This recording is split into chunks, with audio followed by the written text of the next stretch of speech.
Good morning, नमस्कार, जय हिंद। तो हम लोग पिछले वीडियो में साउंड पढ़ रहे थे और साउंड का हम लोगों ने शायद लॉन्गिट्यूडिनल वेव कंप्लीट किया था, ट्रांसवर्स वेव कर लिया था कंप्लीट। आज हम लोग पढ़ेंगे कैरेक्टर ऑफ साउंड वेव, यानी साउंड वेव का क्या क्या कैरेक्टर होता है। जैसे एक आदमी का कैरेक्टर होता है, कैरेक्टर का ढीला होता है या बहुत बढ़िया होता है या शानदार इंसान होता है। तो on the basis of character sound को थोड़ा सा देखा जाता है। तो उसी तरह आदमी को देखा जाता है, उसी तरह हम लोग आज साउंड को देखेंगे। तो सिंपल सा अगर बात करें तो साउंड के 5 कैरेक्टर होते हैं। साउंड के 5 कैरेक्टर कौन कौन होते हैं? Wavelength, time period, frequency, amplitude and velocity. ठीक है, होता क्या है अब अगर आपने लॉन्गिट्यूडिनल वेव नहीं देखा है, ट्रांसवर्स वेव क्या होता है नहीं जानते हैं, मैकेनिकल वेव क्या होता है, इलेक्ट्रोमैग्नेटिक वेव क्या होता है, अगर ये सारे टॉपिक अगर आपको क्लियर नहीं है तो पहले पिछले वाला वीडियो को जाकर देख लें और तब इस वीडियो को देखें, तो बहुत बढ़िया समझ में आएगा। हालांकि समझ तो ये भी आ जाएगा, लेकिन वो बहुत बढ़िया से समझ में आएगा। ठीक है, तो चलिए सबसे पहले देखते हैं कैरेक्टर ऑफ साउंड वेव में। सबसे पहले वेवलेंथ के बारे में चर्चा करते हैं। आज इन कैरेक्टर को आज हम खत्म करेंगे। ठीक है, तो सबसे पहला कैरेक्टर है वेवलेंथ। इसके लिए सिंपल सा क्या करते हैं, एक ग्राफ बनाते हैं। चलिए, ये हो गया आपका ग्राफ।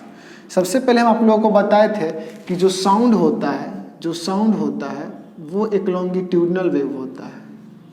क्या होता है? लॉन्गिट्यूडिनल वेव होता है। जो भी स्पेलिंग शायद गलती हो गया है। ठीक है, और इसका जो ग्राफ होता है, इसका जो ग्राफ था, इसमें कंप्रेशन प्लस रेयरफैक्शन होता था, ये चीज होता था। चलिए ठीक, अब क्या करना है देखते हैं, एक ग्राफ बनाते हैं। ये हो गया आपका ग्राफ, ठीक है, और ये हो गया लाइन, जीरो लाइन, सीधा सा रखते हैं। ठीक है, अब क्या होगा, हम लोगों ने बताया था आपको कि जब भी लॉन्गिट्यूडिनल वेव का बात होता है तो वहाँ पर जब कंप्रेशन होता है तो डेंसिटी क्या हो जाता है, ज़्यादा या कम। फर्क किस पर पड़ता है? डेंसिटी पर, वॉल्यूम पर भी बताए थे। अगर नहीं क्लियर तो पिछला वीडियो देख लीजिए, ग्राफ के बारे में चर्चा वहाँ किया गया था। तो ये हो जाएगा, जो ग्राफ होगा साउंड का वो होगा डेंसिटी टाइम ग्राफ, यानी इसको हम बोलेंगे डेंसिटी, और ये हो जाएगा आपका डिस्टेंस, डेंसिटी डिस्टेंस ग्राफ। ठीक है, अब क्या होगा, इस ग्राफ को इस तरह से करते हैं। ये पहले इधर गया, इधर गया, इधर गया, इधर गया, इधर गया, इधर गया। ठीक है, चलिए गया, यहाँ तक गया। इस ग्राफ को समझ लेंगे तो बहुत अच्छा रहेगा। ये देखिए, अगर ये डिस्टेंस नीचे की तरफ जा रहा है, यानी कि क्या हो रहा है, डेंसिटी जो है ये अगर कम हो रहा है, तो अगर किसी चीज़ का डेंसिटी कम होता है तो इस बात को जान जाइए कि जब डेंसिटी कम होगा, यानी डेंसिटी जो है अगर कम होगा तो वो रेयरफैक्शन होगा। रेयरफैक्शन कहने का मतलब है एकदम खाली मिलेगा रोड, जैसे रोड खाली नहीं होता है तो साए साए भागता है, वही। अगर डेंसिटी ज़्यादा मिला, डेंसिटी अगर ज़्यादा हुआ तो क्या हो जाएगा, आपका कंप्रेशन हो जाएगा। बात को समझ लिए? ठीक है, चलिए अब क्या करते हैं, इस ग्राफ पर थोड़ा सा ज़्यादा चर्चा करते हैं और समझने का कोशिश करते हैं। देखिए क्या होता है, इसका नाम धर लेते हैं, कुछ भी इसका नाम ले लेते हैं, A B C D E F। सबसे पहला जो दिया हुआ है वो है वेवलेंथ। तो वेवलेंथ में क्या दे रहा है कि minimum distance in which sound wave repeat itself, यानी कि कम से कम दूरी, जिस दूरी के बाद जो साउंड वेव है अपने आप को रिपीट करना स्टार्ट कर दे, उसी को हम लोग वेवलेंथ कहते हैं। कहिएगा कि कुछ समझ में नहीं आया, आएगा कैसे? अभी आगे देखिए, या इसको लिखिए या इसको लिखिए, सब लिखने का बात है। ठीक है, मेन मुद्दा हम समझाने पर रखते हैं, क्योंकि लिखने से तो सिर्फ नंबर आता है। अगर आप समझ गए बात को, अगर आप हिंदी में अगर पूरी अच्छा तरह से समझ जा रहे हैं तो आप डिफिनेशन लिख दीजिएगा, स्कूल में मास्टर खुश हो जाएगा, नंबर आ जाएगा, गार्जियन खुश हो जाएगा। लेकिन खुद को खुशी नहीं मिलता है। तो खुद को खुशी तब मिलेगा जब पूरा अच्छा से समझ में आ जाएगा कि अगर कोई पूछे तो एकदम बेधड़क बता दे। क्योंकि आपको कॉन्फिडेंस तभी किसी चीज़ में आता है जब किसी चीज़ पर आपका पकड़ पूरी तरह से हो जाता है। जबले कोई चीज़ पर पकड़ नहीं होगा तबले आपको कॉन्फिडेंस नहीं आएगा। मान लीजिए कि अगर कोई टीचर पढ़ाने गया, ठीक है, और पहला बार गया तो उस लड़का सब उसको इतना ना डरा देगा कि वो कपकपाए लगता है। ढेर लोग को तो बोलियो नहीं निकलता है, या आप ही को बुला दिया जाए कोई लड़का को तो नहीं बोल पाता है। सारा खेल किसका है? कॉन्फिडेंस का। वही 3-4 साल जो पढ़ेले है, एक्सपीरियंस है, वो आएगा धड़ल्ले से बोलेगा, कोई किससे को क्या पूछना है पूछिए, डर नहीं है। ठीक है, सारा चीज़ कॉन्फिडेंस का होता है। इंटरव्यू होता है किसी चीज़ के, सिर्फ वहाँ नॉलेज आपका चेक नहीं किया जाता है, सिर्फ कॉन्फिडेंस। तो अपना कॉन्फिडेंस नहीं खोना है। और कॉन्फिडेंस आएगा कहाँ से? जब काम कीजिएगा, और काम कीजिएगा तभी कॉन्फिडेंस आएगा। चलिए इसको देखते हैं। तो अब क्या हो रहा है? Combined distance of a compression and adjacent refraction. Adjacent angle का मतलब क्या था कि हम बगल वाला एंगल, हमारा एडजेसेंट मैन, तो हमारे बगल में कौन हो जाएगा? ई, एडजेसेंट ई। ठीक है, हमारे बगल में ई, तो एडजेसेंट का बात होता है। ठीक है, तो अब क्या कह रहा है कि जैसे हम जब ग्राफ पढ़ाए थे, अगर पिछला वीडियो जाकर देख लीजिए, इसको हम लोग बोलते हैं सी माने कंप्रेशन। ऊपर कंप्रेशन, क्योंकि डेंसिटी ज़्यादा हो रहा है तो कंप्रेशन होगा, और ये होता है आपका रेयरफैक्शन। ठीक है, अब क्या होगा? कुछ नहीं करना है। पहला चीज़ दे रहा है कि combined distance of a compression, यानी एक कंप्रेशन और एक रेयरफैक्शन को जो दूरी होता है उसी को हम लोग क्या बोलते हैं? वेवलेंथ। यानी सिंपल सा बात करें तो ये देखिए, यहाँ से इसको लेते हैं, यहाँ से इसको लेते हैं। ठीक है, तो ये क्या हो जाएगा आपका? ये मान लेते हैं ई एफ था ना, तो जी एच। ठीक है, यानी कि, और यहाँ ले लेते हैं ओ। ठीक है, यहाँ से यहाँ का जो दूरी होगा इसी को हम लोग बोलते हैं वेवलेंथ। फिर यहाँ से यहाँ का जो दूरी होगा वो हो जाएगा वेवलेंथ। अब बात समझिएगा, यहाँ पर जो बोलिएगा कि सर कंप्रेशन और रेयरफैक्शन एकदम बगल बगल वाला बोल रहा है, तो यहाँ से ना लीजिएगा। ठीक है, तो देखो एगो यहाँ पर ही चढ़ा है, तो यहाँ से हम नहीं लिए हैं, यहाँ पर ही चढ़ा दिए हैं, उतर का इकर वाला नहीं लिया है। यानी जो उतर रहा है इधर ले लिया है, तो इधर उतरे वाला नहीं लिया है, तो बराबर हो गया ना। जैसे ये वाला, इसके जगह हम इसको ले लिए। बात को समझ लें, क्योंकि हमको वेव लेंथ निकालना है। उस ज़्यादा हमको पूरा नहीं दूरी निकालना है, कितना दूरी गया, सिर्फ वेव लेंथ निकालना है। तो वेवलेंथ क्या होता है? Combined distance of a compression, compression ये दो को मिलके वो कंप्रेशन बन गया, और एक बगल वाला रेयरफैक्शन, ई रेयरफैक्शन, और इसी को बोलते हैं क्या? Wave length. ये हो गया आपका वेव लेंथ, और इसको डिनोट करते हैं लैम्डा से। ठीक है, तो अब लिख लेते हैं कि it is denoted by lambda, यानी इसको बोले तो लैम्डा।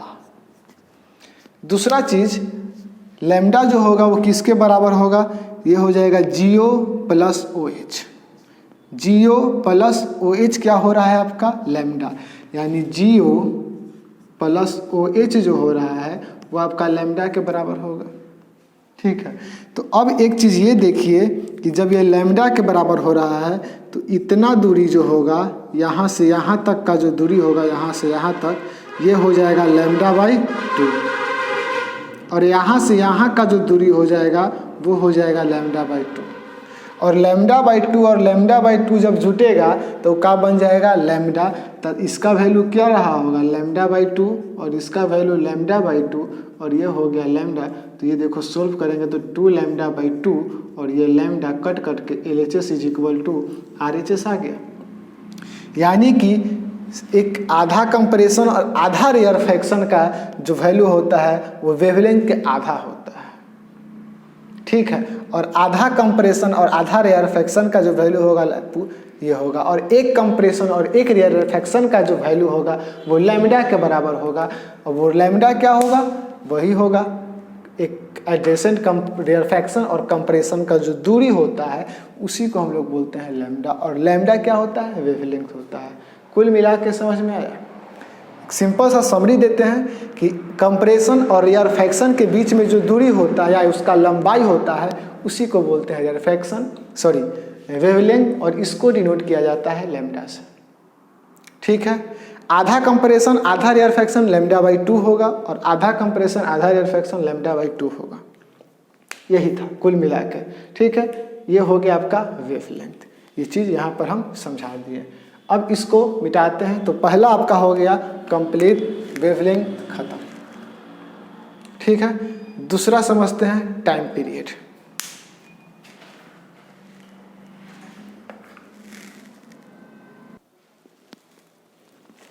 देखिए अब है टाइम पीरियड। टाइम पीरियड में क्या है, इसी ग्राफ से समझ लेते हैं। देखिए टाइम पीरियड कहता है कि एक वेव जो होता है, बात को समझिएगा, एक वेव जो होता है उसमें एक कंप्रेशन होगा प्लस एक रेयरफैक्शन होगा, ठीक है। तो एक कंप्रेशन और एक रेयरफैक्शन के बीच जो डिस्टेंस होता है उसको वेवलेंथ बोलते हैं। वेव लेंथ यानी length of one wave is called wavelength. बात समझ रहे हैं? वेव लेंथ, जैसे हम बोले अगर इसी वेव में हम लगा दिए क्या लेंथ, तो ये बन गया वेव लेंथ। और वेव में क्या होता है, एक कंप्रेशन और एक रेयरफैक्शन का जो लेंथ होगा वो कहलाएगा वेव लेंथ, ठीक है। आगे क्या है आपका कि अब टाइम पीरियड होता है ये चीज, the time required to complete one wave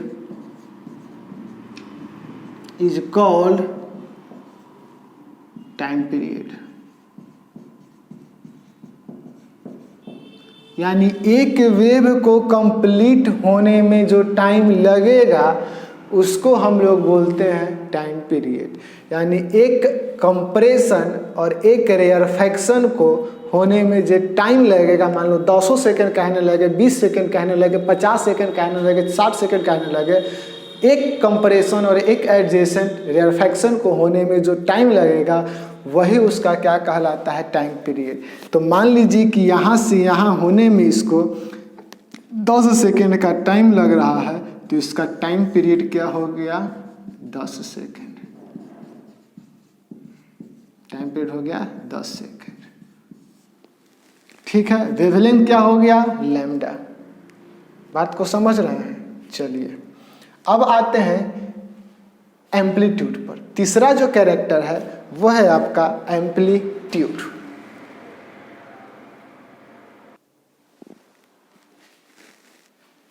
देखिए दो चीज पढ़ लिए, वेवलेंथ और क्या था, टाइम पीरियड।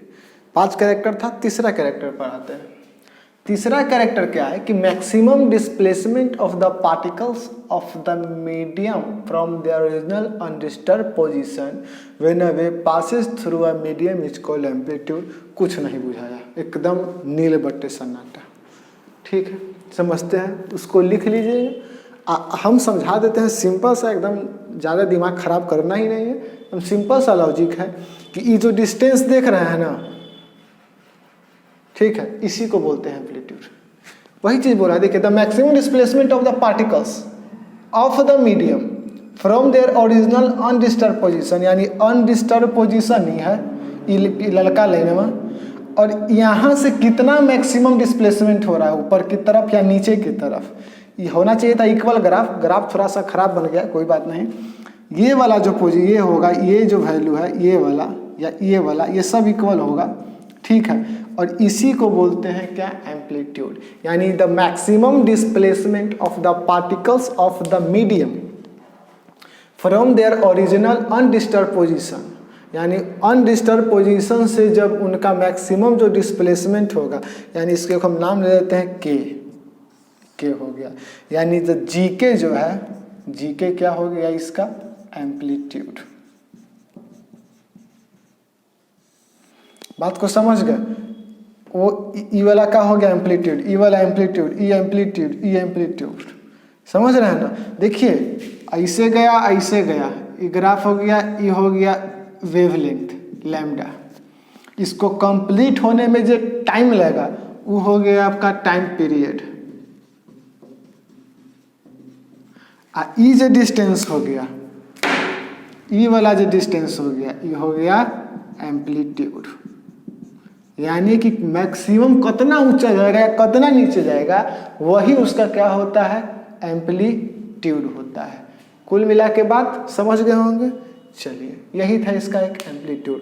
ये सब का काम है, रोल है, बहुत काम का है। ग्राफ पर ज़्यादा ध्यान दीजिएगा तब अच्छा से समझ में आएगा। ठीक है, अब चौथा कैरेक्टर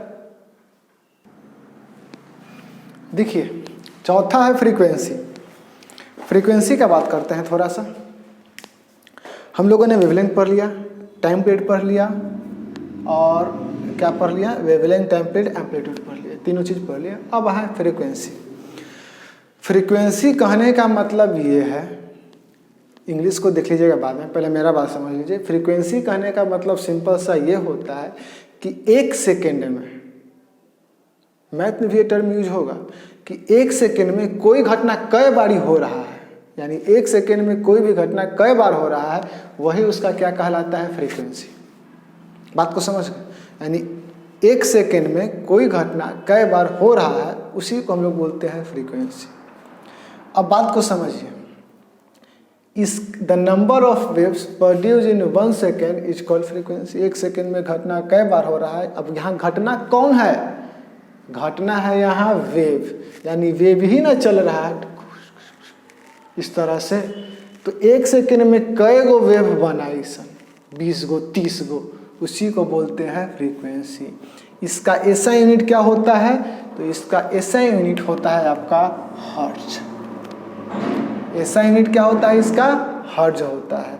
जैसे एग्जांपल समझिए, हम अगर बोले कि एगो वेव हुआ, एगो वेव कैसन हुआ, ये एक वेव हो गया ना, एगो वेव हो गया, एगो कंप्रेशन, एगो रेयरफैक्शन। एक सेकेंड में 10 बार हुआ, तो 1 2, या छोड़िए ना, हम समझते हैं 1 2 3 4, ऐसी 10 बार हुआ होगा।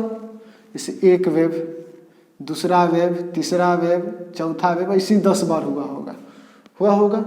ठीक है, इसको इससे करते हैं। ठीक है, पहला, दूसरा, तीसरा, चौथा, 4 वेव हो गया, ऐसे 10 वेव हुआ होगा एक सेकेंड में। तो उसको क्या बोलेंगे, तो एक सेकेंड में कई वेव, 10 वेव कंप्लीट बना।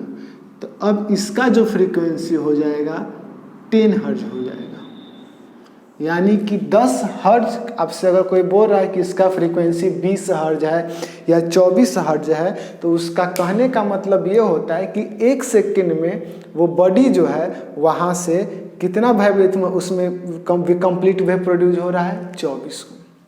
जैसे देखो 24 हर्ट्ज कहने का मतलब है कि बॉडी इज प्रोड्यूसिंग या बॉडी इज वाइब्रेटिंग 24 टाइम्स, या कंप्लीट 24 वेव हो रहा है। कब, एक सेकेंड में।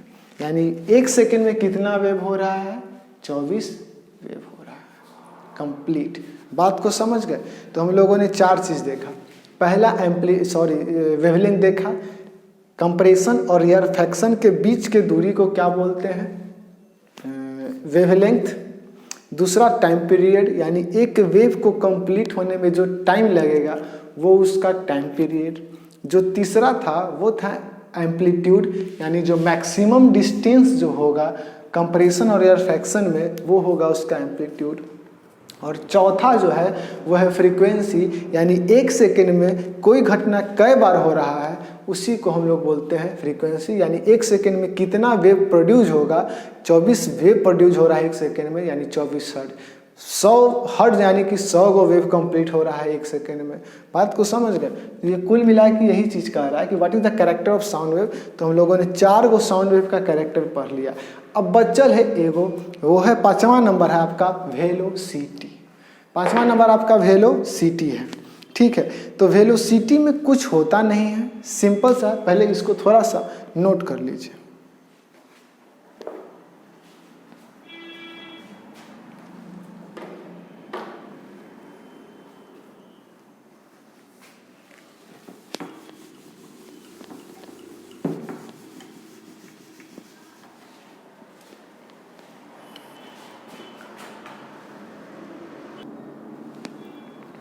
देखिए velocity, speed is equal to क्या होता है, सिंपल सा बात समझते हैं। स्पीड इज इक्वल टू जो होता है आपका वो होता है डिस्टेंस गुने टाइम। ऐसा होता है, ऐसा होता है या नहीं? तो नहीं, ऐसा नहीं होता है। स्पीड इज इक्वल टू होता है डिस्टेंस बाय टाइम।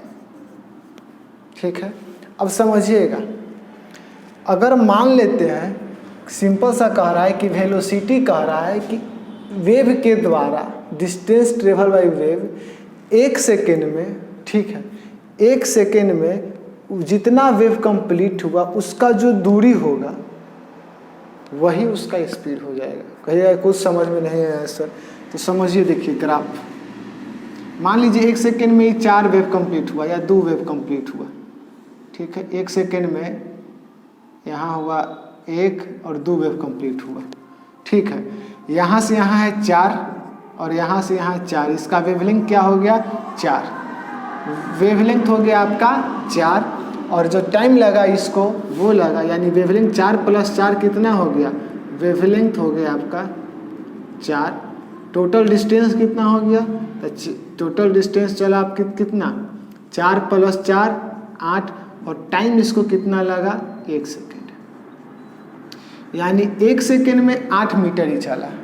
तो अब स्पीड यही कह रहा है कि 1 सेकेंड में, ये तो फिक्स रहेगा 1 सेकेंड, कितना डिस्टेंस चला? 8 मीटर। तो अब 1 से डिवाइड कीजिएगा तो क्या आएगा? 8 मीटर पर सेकेंड, ये ऊपर चला जाएगा। यही इसका अथी होता है। कुल मिला के यही है कि 1 सेकेंड में वो जितना वेव कंप्लीट हुआ उसका जो डिस्टेंस था, यानी वो 1 सेकेंड में कितना डिस्टेंस चला वो वेव, वही उसका वेलोसिटी होता है। क्योंकि अब कहिएगा कि सर डिस्टेंस वेलोसिटी कैसे हो जाएगा, तो हम इसीलिए यहाँ समझाएं कि जो टाइम का वैल्यू है वो फिक्स रखा गया है, कितना? 1 सेकेंड। तो कोई नंबर के हम 1 से डिवाइड करें तो क्या असर पड़ता है? कोई असर नहीं पड़ेगा। तो ये चीज़ था आपके सामने। तो हम लोगों ने 3-4 चीज़ देखा। क्या क्या? वीडियो को पॉज करके इसको नोट कर लीजिएगा जिनको करना होगा।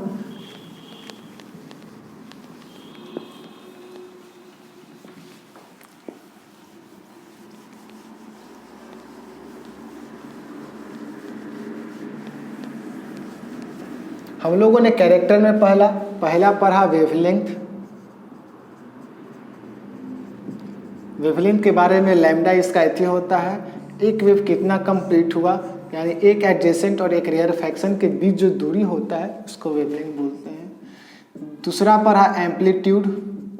एम्पलीट्यूड क्या होता है? मैक्सिमम डिस्प्लेसमेंट होता है।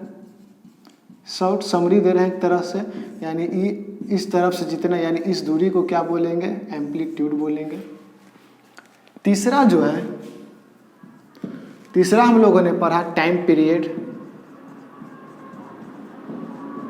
यानी एक वेव को कंप्लीट होने में जो टाइम लगा वही उसका टाइम पीरियड। मान लीजिए 4 सेकेंड लगा तो 4 सेकेंड टाइम पीरियड। ठीक है, बात को समझ रहे हैं? Wavelength, amplitude, time period. चौथा जो पढ़ा हम लोगों ने वेलोसिटी, अभी बता दिए। और जो पांचवा क्या था?